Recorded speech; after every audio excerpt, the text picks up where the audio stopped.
once again to the White Flag Podcast. My name is Joe McNeil, and with me is GQ Top 100 Hottest Males of 2025, Scott Andrews. 75, right here. I'm surprised. He beat out a lot of surprising contenders. So today, we're going to talk a little bit about just stuff that's happening here at the shop over the summer, just to kind of keep you up to date on the things that we're doing. And then we're also going to talk about Gencon, which is just 3 weeks away. 19 days. Pretty excited about that. So first of all, thank you once again. It's our 11th birthday. July is 2025. We started 11 years ago. And it's been a great journey so far. And we thank you for your continued patronage, coming to the shop and buying things and hanging out and spreading the word about how wonderful this place is, because not just because of us, but because of you, especially the communities that you guys have built. That's really awesome just to see people coming in here, hanging out and having a good time. So thank you once again.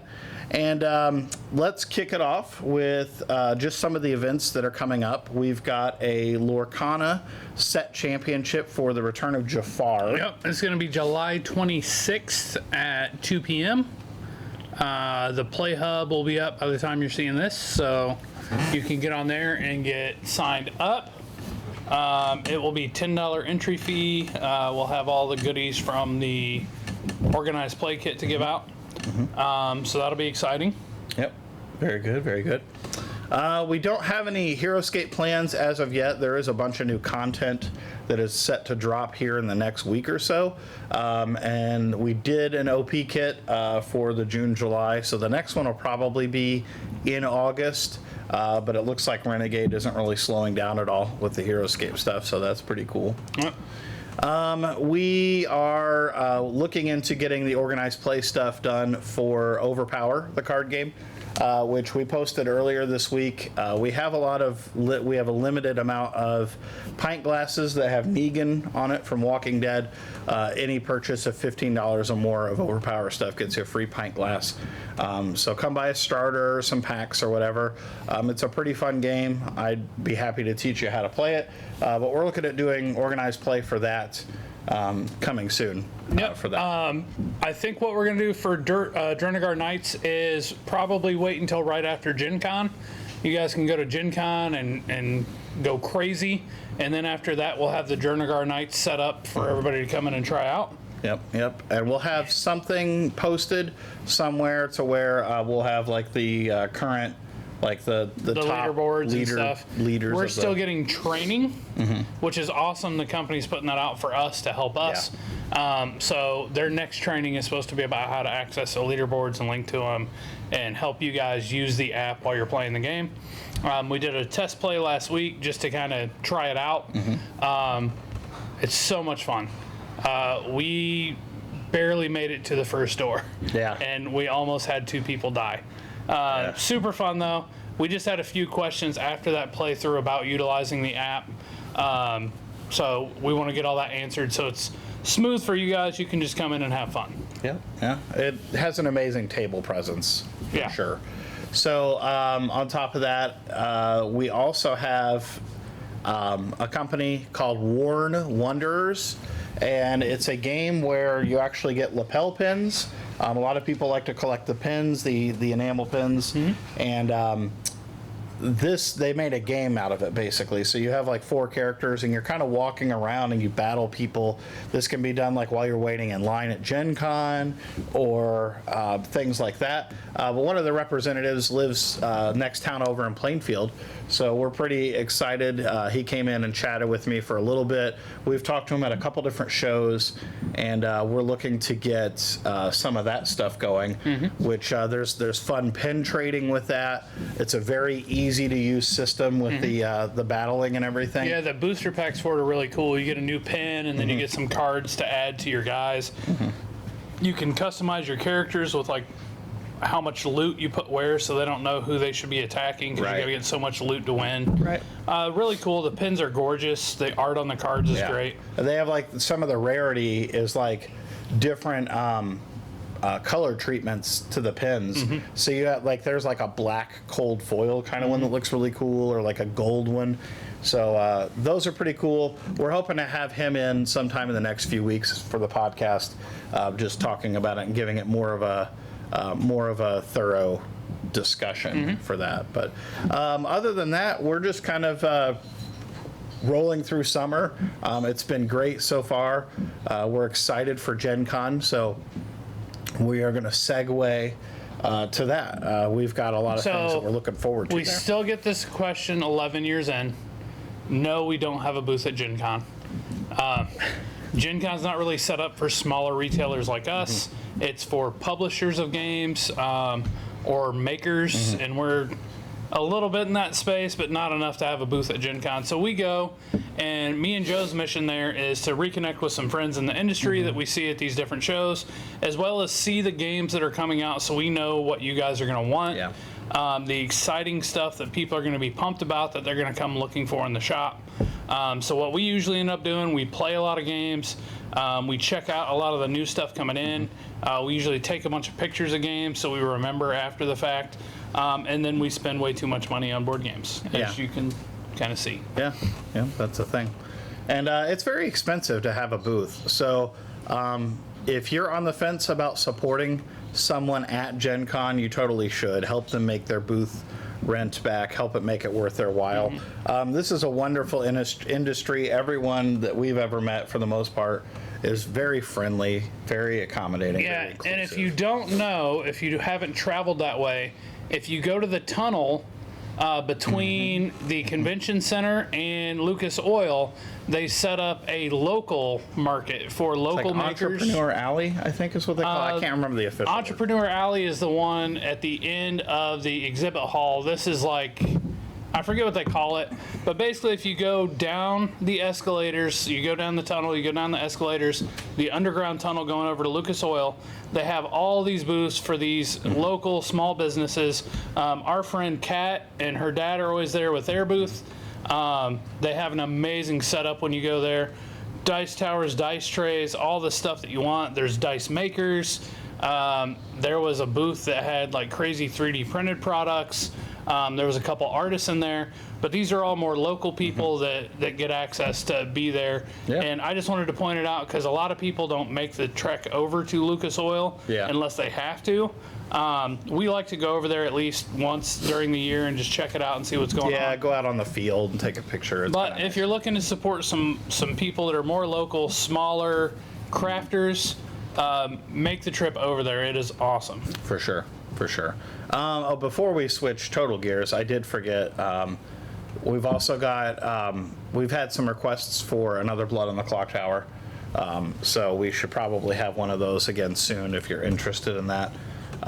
We'll probably push some promotion more for that, but we're going to try and be a bit more diligent with sending some of that stuff out. We have some other things in the works. Yeah, summer's tough. Everybody's got more stuff going on. It's harder to run events sometimes in the summer. So the shop slows down a little bit because everybody's doing stuff, but we get busier behind the scenes. Yeah. During the slow time, we're trying to improve, pick up new stuff, start new lines. Yeah. So we're doing a lot of stuff behind the scenes during the summer. Yeah. So Gen Con, the first and biggest thing that I'm excited about is Arkham Horror card game. Every year they have a new side scenario. This year it's called Film Fatale, and this one's going to be really special for me because this is the first one that I was on the playtesting team for. That is awesome. I get to go and see the finished product.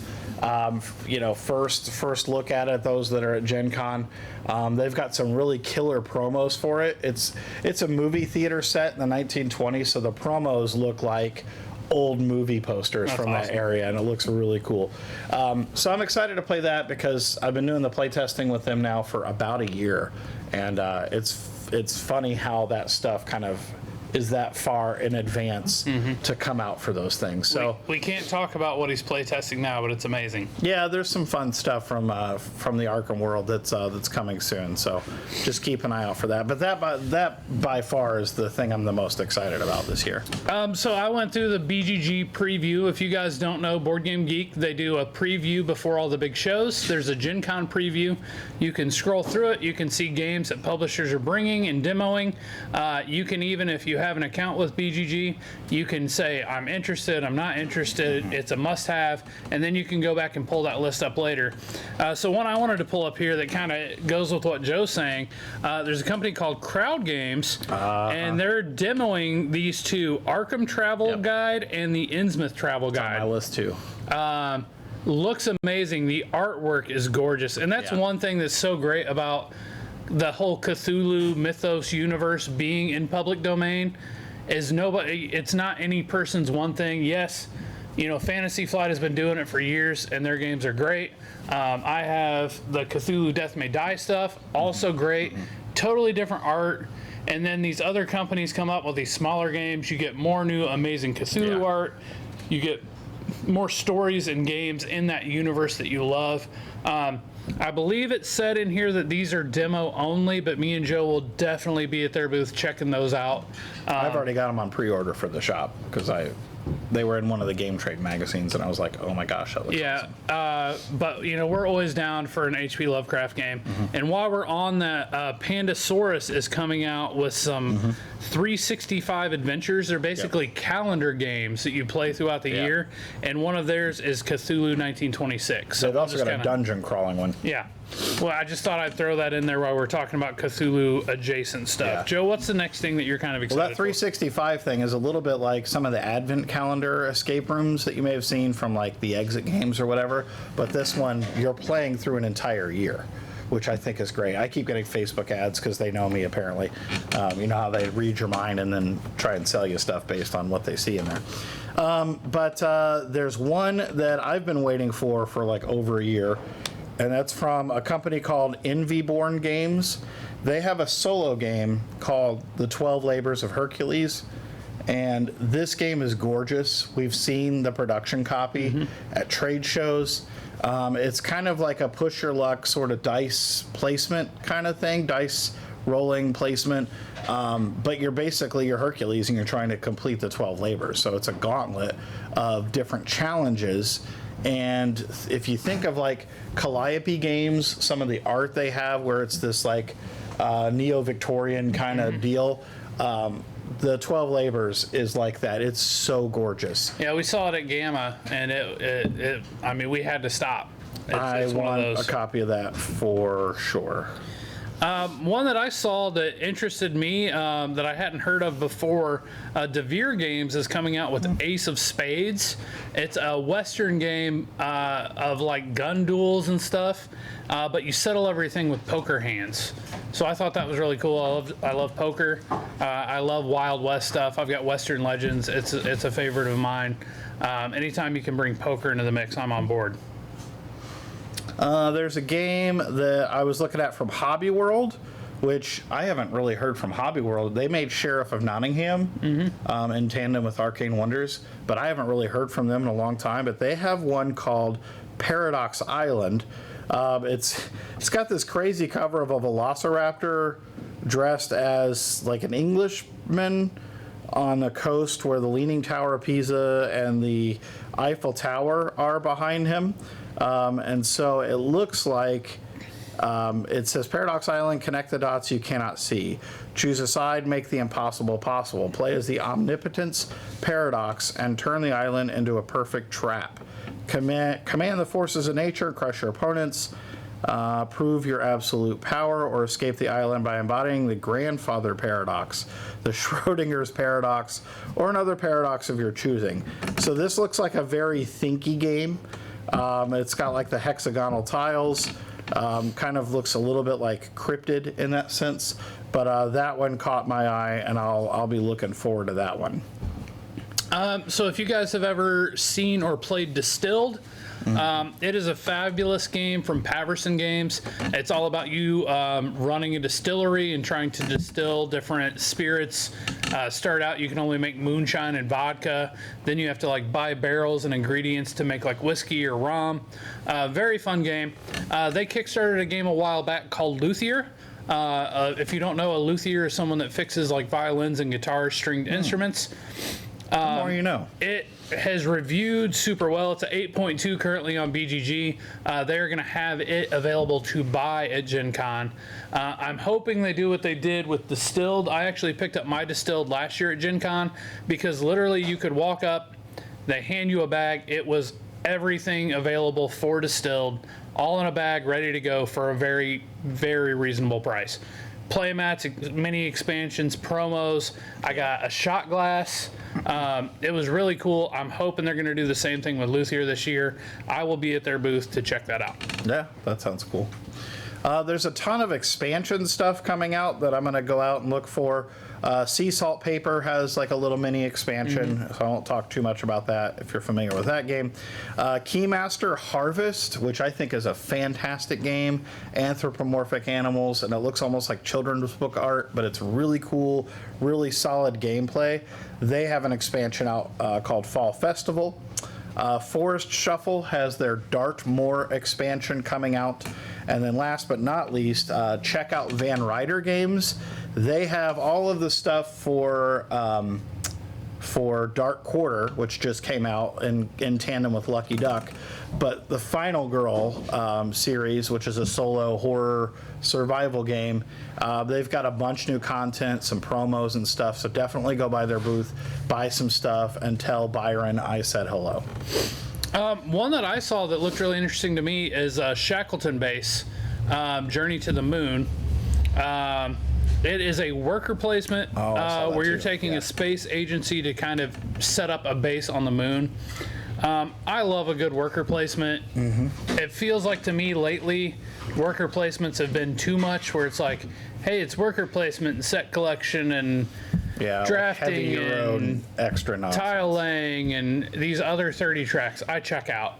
The guys that play with me every week know if a game gets too complicated, I'm going to pick the easiest strategy and just do it whether I lose. But this one, according to BGG, it's just worker placement. You've got some different worker types that can let you do better things. Looks super cool. The board presence is cool. You got a giant map of the moon. So I'm definitely going to be checking that one out. That one is from Pandasaurus as well. Yeah. There's some good stuff that always happens at Gen Con that we also look forward to. I like a lot of the food trucks. We've been missing Der Pretzel Wagon. I think they're kind of done, but they were a good one. They did bring a pretzel stand. It's upstairs on the second floor, right above the main entrances to the exhibit hall. That's right. I forget the name of the company. If you remember, put it in the comments. Very good pretzels. If you need that Der Pretzel Wagon fix that you can't get. Yeah. Unfortunately, they don't have like all the pretzel sandwiches and all that stuff. No. But if you need a good pretzel, you can go up there and get a pretzel still. I'm excited for. I have the mugs from the. Why am I blanking on their name? Wild Bills. Wild Bills. Oh my gosh. Yeah. So those are fun. I wish they had one like in the hall, like they do at Origins. But it's fine that they're out there at least. Yeah. Another thing I checked out last year, they actually had a chocolate company. It was right on the wall between the exhibit hall and the big play hall. I stopped in there and picked up some chocolates for the family. Oh yeah, that's right. It was expensive. I'm not gonna lie, but they were very, very, very, very good. Yeah. Unfortunately, I waited until Sunday to pick it up. So they didn't have as huge a selection as what they started with. Yeah. But the guys there were awesome. They were having a great time being at Gen Con. It was nice to talk to them, and the chocolates were great. Yeah. So check that one out as well.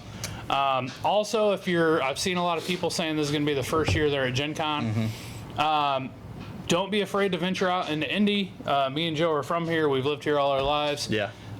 Everybody in downtown supports Gen Con. It is amazing to see what our city does for all the gamers. Most of the downtown restaurants have menus just for Gen Con. Yeah. They've got cool names special drinks, for that kind of thing. all their stuff. They've got special drinks. A bunch of them do dice every year. You can get a die if you go in. They'll have like a D6 or D20 with their logo on it.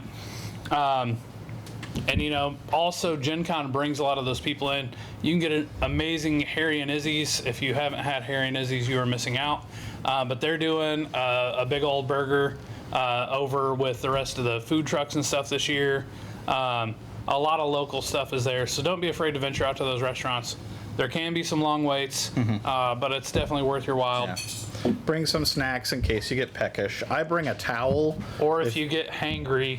If you're anything like me and you sweat profusely just by sitting still sometimes, bring a towel, because you'll be doing a lot of walking and you'll be sweating. So another really cool thing that they've done over the past few years, me and Joe have been going since it's been in Indy, but a thing that's become more prevalent over the past few years that a lot of people don't realize if they're new to Gen Con, outside of the exhibit hall, a lot of these publishers have their own demo room. Yeah. A lot of it you don't even have to sign up for. You can just walk in, sit down, a nice air-conditioned spot away from the huge crowds.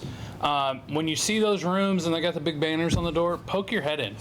If it is some weird ticketed thing, they'll let you know, but everybody will be nice to you. So yeah.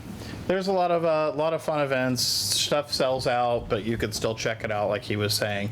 A lot of good vendors, artists and things. I've bought an artwork there. Yep. Artovision, which if you've been to the shop, we get a lot of people who ask about our shadow boxes that look multi-tiered. Those are from a company called Artovision, and they always have fun stuff. So we've spent money there, of course. But check out those. It's all over everywhere in all the hotels. Yep. I try to spend the day adventuring, looking around, and then I'll do like one event each evening. I've done that the last couple of years, and I think that's a pretty balanced it's a lot trip. of fun. If something sells out or it's a demo that they're not selling, snap a picture of the title, bring it to the shop. More than likely we'll be able to get our hands on it. Yeah. Unless it's some ultra rare, super duper Kickstarter, we can probably get it. Yeah. If you don't know, if you pre-order a game here at the shop, you do pay in advance, but we give you 20% off that game. Usually 1 to 2 weeks you'll have it in your hands. Yep. We've been doing that for 11 years now. So anything, I just sold a copy of Power Grid this week. Somebody came in and ordered it. I mean, that game's been out forever, but I gave them 20% off. So it helps us out. It gets them a cheaper price. It stays competitive with online. So there's that. But Gen Con is all about finding that stuff that you can't find otherwise.